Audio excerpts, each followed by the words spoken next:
This is the mistake I wish I knew before I started photography or content creation. And I see a lot of content creators making this mistake.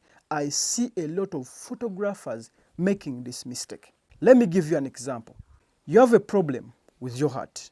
There is a doctor who specializes in treating or in operating or surgery of only hearts. And there is a doctor who does surgery for hearts, who treats cough, who treats malaria, who treats everything.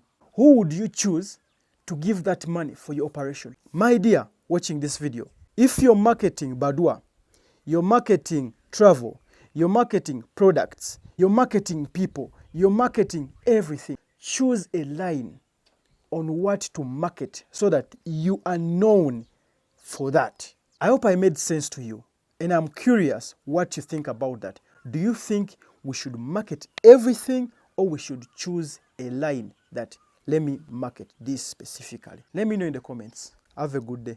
Cheers.